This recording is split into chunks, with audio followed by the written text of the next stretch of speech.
Hey guys, it's Ben the Coin Geek at Old Pueblo Coin, and today I have for you a few of my favorite things. So sometimes y'all ask for some of my favorite objects or items that I get in, and oftentimes there'll be something kind of strange or unusual. And this is no exception to that.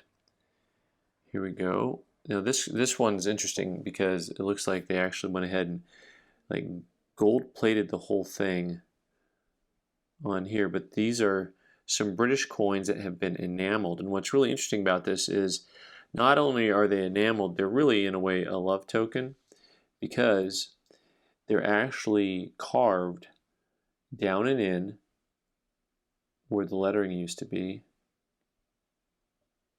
and then they are enameled after that.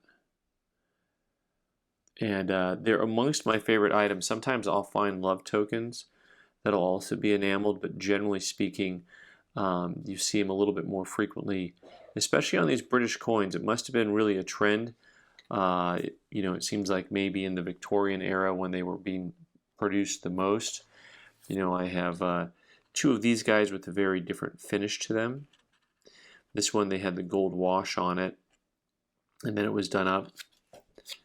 And then next up, we got this one here that has the silver, but it has, the enamel there's a lot more enamel on it, and I just think of how beautiful they look and the amount of detail and what little works of art they are when you look at they have this little touch of green in there, a little touch of yellow.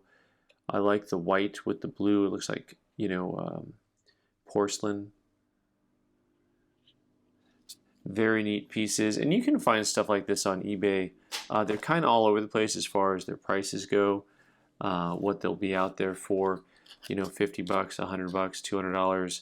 It really depends an awful lot on just how big the piece is or how it's done up. And they don't always have to be done up a lot to be really expensive. Some of them can have a little bit less work done to them and be more expensive, and I'll show you that in a minute. This one's really cool. Here's a bigger crown-sized piece. And what's kind of neat is, of course, most of these are turned into pinbacks because they weren't just done for, being left on a shelf somewhere. They were done that somebody could wear them out in public and show them off, right? So it was a matter of people wore them as a matter of pride or prestige, which I, once again, find to be a pretty interesting thing. And this last one, here we go. So we're going up all the way to the full crown. But this one also, you can see, was both a pin or a pendant, which is pretty cool. So this one, if someone wanted to wear it on a chain, they could. And here you have the slaying of the dragon,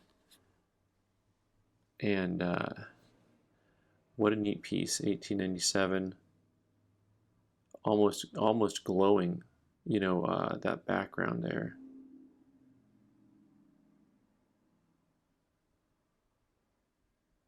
And the dragon, I'm just kind of taking it all in.